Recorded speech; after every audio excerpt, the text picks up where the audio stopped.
Alright, so I talked myself into reading this other paper to you, mainly because I was going to share it with somebody anyway, just because I think it covers some really interesting material. It's on creative altruism. Okay, and this paper is about a guy that I cannot pronounce his name. I feel really bad. But I think it's Pitirim Alexandrovich Sorokin.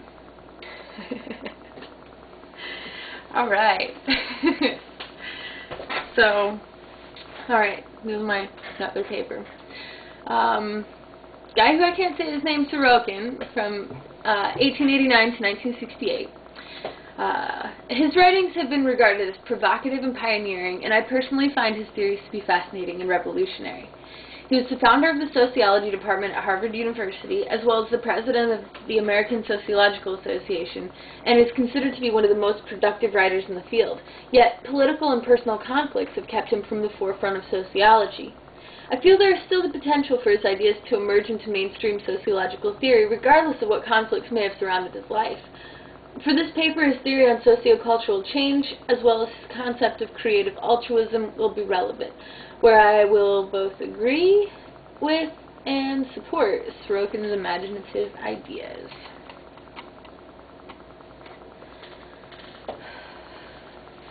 First, it is important to understand a bit about Sorokin and his general theory of the three mentalities of society. Or societies, plural, sorry. Sorokin was an evolutionary theorist who created a cyclical, dialectical model of social change. It is cyclical in the sense that it is neither progressive nor regressive. Rather, in his view, society does not get better or worse. It is dialectical because Sorokin feels we alternate between being sensate at one end of the spectrum to being ideational, the other extreme. The sensate period is when reality is best understood or acted out in the material world. Human senses rule in sensate eras. The ideational period is when social reality is defined through ideas and values. Here, the non-material world dominates. In the sensate period, people are defined by what they own. It is a very materialistic time. In ideational periods, however, ideals like justice, cooperation, and truth define humanity. The times between the ideational and the sensate periods are called idealistic, where there's a balance between the two extremes. Sorokin felt that our society is firmly in the sensate period, where materialism and egoism prevail. He also felt that this is the underlying cause of most of today's social problems. I agree with Sorokin on this point. Most of the inequalities present today, both locally and globally, are driven by materialism. I also attribute the degradation of the environment to our excessive materialism, especially in the United States. Even Americans' obesity problem can be linked to this. This is a time where I rule. My success is more important than yours, and I am better than you. This is a time where a person's worth is defined by what kind of car they drive and the clothes they wear, or how much money they have in the bank.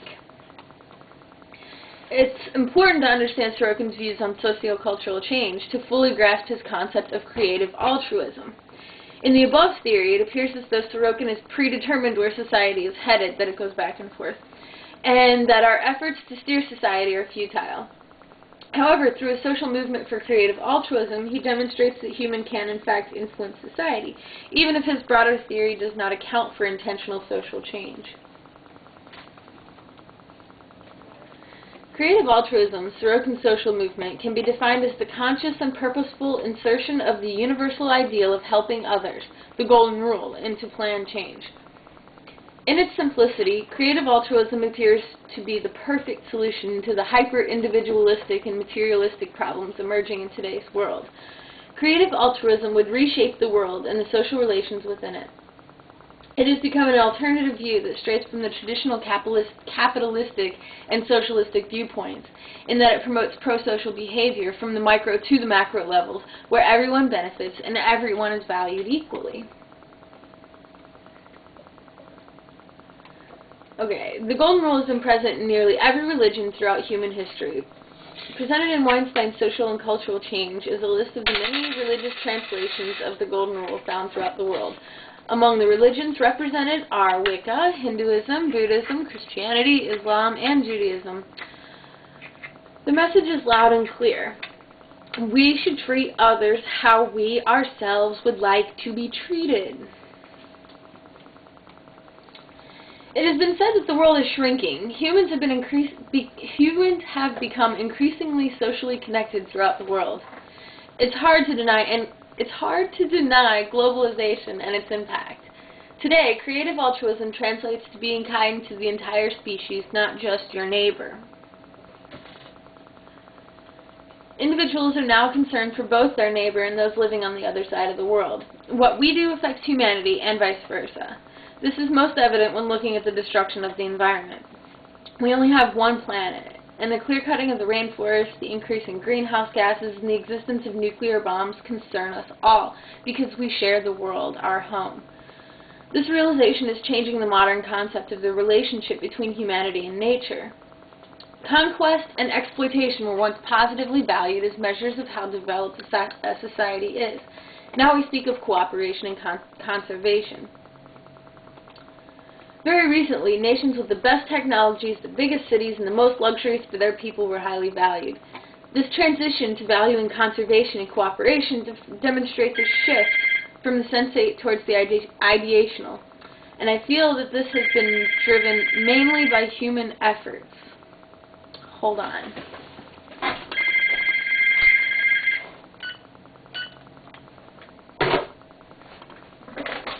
Right. Okay, so it demonstrates a shift from the sensate towards the ideational, and I think that that's been driven mainly by human efforts. Okay. We have the power to influence social change, but never forget about unintended consequences. One of the most powerful vehicles that can be used to promote creative altruism is bureaucracy. Bureaucracy is a powerful force. To the extent that it works, it is the most efficient form yet devised to create and maintain large-scale cooperative relationships. It has been demonstrated throughout recent human history that bureaucracies can efficiently accomplish a wide range of goals, from running a multinational corporation and increasing profits to Hitler's Nazi Germany and its extermination of certain groups of people. Bureaucracies are innately cooperative. Cooperation is a necessary element of their success. Because bureaucracies are so versatile, they can be used to achieve creative altruism as well. Within creative altruism is the idea that all people are equal. It is democratic in nature. I feel it is closely related to democratic planning. Creative altruism seeks to include the golden rule in planning. Democratic planning assumes that planning does occur and will continue to occur in all complex societies, and it sets out to ensure that all voices are represented and heard, and that the results of planning truly serve the interests of citizens. Democratic planning stresses participatory democracy, achieving its goals through maximizing participation. This is already a reality in many bureaucracies, and to me it appears that including creative altruism is the next big step. The Altruistic Personality and Pro-Social Behavior Institute at Humboldt State University defines altruistic behavior as directed towards helping another person, involving risk or sacrifice, voluntarily performed, and with no external reward. When I think about creative altruism, I can't help but be reminded of the movie Pay It Forward. In the film, the idea is that when someone does something nice for you, instead of paying that person back, pay it forward and do something nice for someone else. This is but one way that humans can create a more altruistic society on the micro level. Recalling the definition of creative altruism discussed previously, it cites the incorporation of the golden rule into planned change. This means that everything from legislation to social movements to new technologies can be used as vehicles for creative altruism on the macro level. Let's look at new technologies first. I feel that all new technologies should be developed with the golden rule in mind. It is necessary to take into account the effects of new technologies on both humankind and the environment, rather than focusing exclusively on profits. We need to recognize that the destruction of the earth affects us all, but so does the protection of the environment. Also, weapons of mass destruction and the tools of war need not be created if we are truly looking at things through the lenses of the golden rule. It is true that creative altruism is in itself a social movement. However, all social movements should take into account the Golden Rule. It appears to me that most of the major social movements are striving to achieve elements of creative altruism. Many struggle for equal rights for all, the protection of the environment, and the end of social inequalities. Creative altruism seems to incorporate many of the major social movements within its doctrine. Also, legislation can be updated and created to reflect the Golden Rule as well. Many of the inequalities present in the world today are supported by legislation. We have the power to rewrite our laws to include the Golden Rule and end injustice worldwide. It seems, too, that much of the rape of the world happens with legislative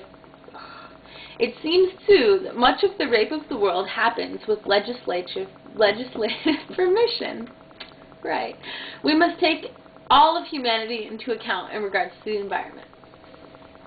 Sorokin's concept of creative altruism places the fate of humanity into our own hands, giving us the power to shape the world's future, despite claims that his theory of socio-cultural change predetermines the fate of mankind.